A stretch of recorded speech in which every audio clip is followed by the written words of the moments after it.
우리는 매일 생명을 유지하기 위해 우리 몸이 하는 일에 너무 익숙해져서 수면, 말하기, 호흡, 심지어 눈 깜빡임의 메커니즘에 대해 거의 생각하지 않습니다. 하지만 이러한 일들이 갑자기 중단된다면 우리 몸은 어떻게 될까요?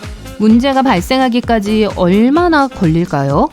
침묵의 서약을 생각해 본 적은 없지만 가끔 말을 완전히 멈추면 어떻게 될까 궁금할 때가 있습니다. 언젠가는 영원히 목소리를 잃게 될까요? 콜롬비아 대학교 전문가들의 의견을 들어보세요. 우선 성대는 근육입니다. 따라서 성대는 유지를 위해 가끔 운동이 필요해요. 말을 멈추면 시간이 지난 후에는 근육이 약해지기 시작합니다. 결과적으로 목소리가 더 조용해지고 음정이 높아집니다. 더 나쁜 점은 목소리가 공허하게 들릴 수 있으며 기본적으로 말하기가 더 어려워질 수 있다는 거예요. 사용하지 않으면 잃게 되는 상황 중 하나라고 할 수 있습니다. 뭐 그런 셈이죠. 다행히도 여기에는 호흡과 식사가 포함될 수 있습니다. 이러한 과정을 통해 근육이 어느 정도 형태를 유지할 수 있습니다. 또한 아무리 오래 침묵을 지켰다고 해도 영구적인 손상을 입지는 않습니다. 성대를 다시 사용하기 시작하면 목소리가 돌아올 거예요. 우리 모두는 씻기를 멈추면 어떤 일이 일어날지 알고 있어요. 냄새가 나겠죠. 하지만 과학적인 관점에서 살펴볼게요. 1년 동안 샤워를 하지 않는 실험을 해보면 어떨까요? 피부 타입에 따라 처음에는 매우 지성이거나 매우 건성 피부가 될 수 있습니다. 귀 뒤나 목과 같이 신체에서 가장 기름기가 많은 부위는 먼지와 오염물질이 쌓이고 색이 변하기도 해요. 머리는 피부에 쌓인 각질로 인해 매우 가려워집니다. 오랜 시간 동안 제대로 씻지 않으면 피부가 정상으로 돌아오는데 몇 주가 걸릴 수도 있습니다. 일종의 휴가처럼 들릴지 모르지만 침대에서 한 번도 일어나지 않으면 어떤 일이 벌어지는지 살펴봅시다. 이러한 변화를 가장 먼저 느끼는 기관 중 하나는 폐예요. 중력이 폐를 표준 위치로 끌어당기지 않으면 폐의 아래쪽 부분이 구겨질 거예요. 하지만 가끔 기침을 하면 이러한 효과를 줄이는 데 도움이 됩니다. 더 나아가 매주 골밀도가 약 1%씩 감소하기 시작합니다. 이렇게 되면 뼈가 더 약해지죠. 중력을 경험하지 않고 몇 달 동안 우주를 떠돌아야 하는 우주 비행사가 하루에 최소 2시간 이상 움직이고 식단에 칼슘을 충분히 섭취해야 하는 이유이기도 해요. 근육량에도 동일한 1%가 적용됩니다. 허벅지와 어깨의 운동 부족의 영향이 가장 먼저 나타나기 시작할 거예요. 이전에 근육으로 이동했던 미사용 당분은 약 10일이 지나면 혈액 시스템에 축적되기 시작합니다. 한 달 내내 침대에 누워있으면 심장이 박동할 때마다 혈액을 30% 적게 펌프질하게 됩니다. 체내 산소 공급량이 줄어들고 더 피곤함을 느끼게 되죠. 한 달 내내 침대에 누워 지내는 상황에서 놀라운 일이 아닐 수 없습니다.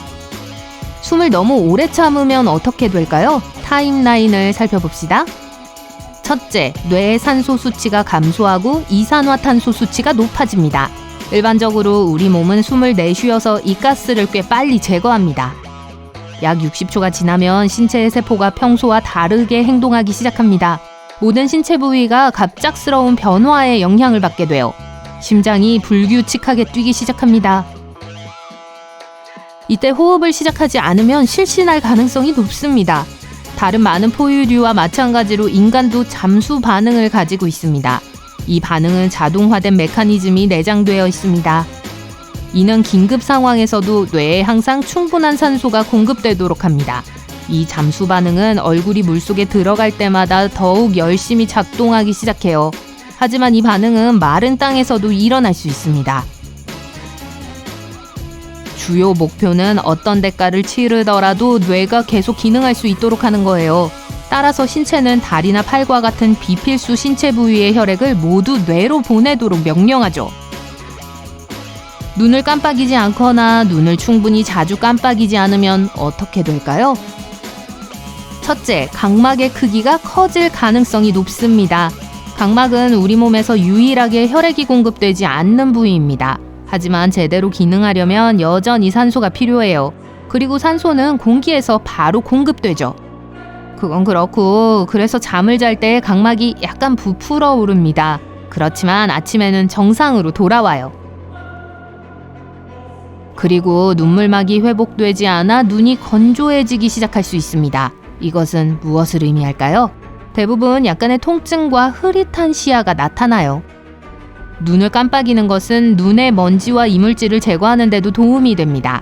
눈꺼풀을 움직이지 않으면 이물질이 눈에 끼어 심각한 손상을 일으킬 가능성이 높습니다. 우리는 씹는 것을 당연하게 생각하죠. 하지만 생각해보면 씹는 행위는 소화의 첫 번째 단계예요. 씹는 행위는 섭취한 음식을 잘게 부수어 위가 더 쉽게 처리할 수 있도록 도와줍니다. 덜 씹거나 액체로만 식사를 한다면 소화기관뿐만 아니라 놀랍게도 턱 근육에도 해를 끼칠 수 있습니다. 규칙적으로 씹는 동작을 하지 않으면 얼굴 모양이 금방 바뀔 거예요. 또한 씹는 행위는 위가 산도를 높여야 할 때를 알려주어 음식물을 더 잘 처리할 수 있도록 도와줘요. 감각은 일상생활에서 큰 부분을 차지합니다. 인간의 뇌에 대한 놀라운 사실이 있습니다. 한 가지 감각이 상실되거나 손상되면 다른 감각이 훨씬 더 예민해질 수 있습니다. 시력이 좋지 않은 사람은 더 잘 들을 수 있고 청각에 문제가 있는 사람은 시력이 향상될 수 있죠. 최근 연구에 따르면 뇌는 실제로 스스로 리모델링하여 한 가지 감각이 손상되거나 상실되었을 때 다른 감각에 더 많은 힘을 부여할 수 있다고 합니다. 미세 회충에서 이 사실을 발견했어요. 회충은 촉각이 좋지 않을 때 특이한 행동을 보여요. 그런 다음 후각이 매우 예민해집니다. 그리고 아주 희미한 냄새가 나는 먹이를 찾아냅니다. 마찬가지로 일부 시각장애인은 박쥐와 공통점이 있습니다. 놀랍죠? 전 놀랐어요. 이러한 사람들은 기본적으로 향상된 청력을 사용하여 세상을 더 효율적으로 탐색하는 방법을 배웁니다. 빛이 없을 때 박쥐는 1년에 빠른 딸깍 소리를 냅니다. 내장된 음파 탐지기를 사용하여 길을 찾는 방식이죠. 우리 뇌는 860억 개의 뉴런이 있습니다. 일부 부품에 장애가 발생했을 때를 대비한 백업 계획이 있다는 건 놀라운 일이죠?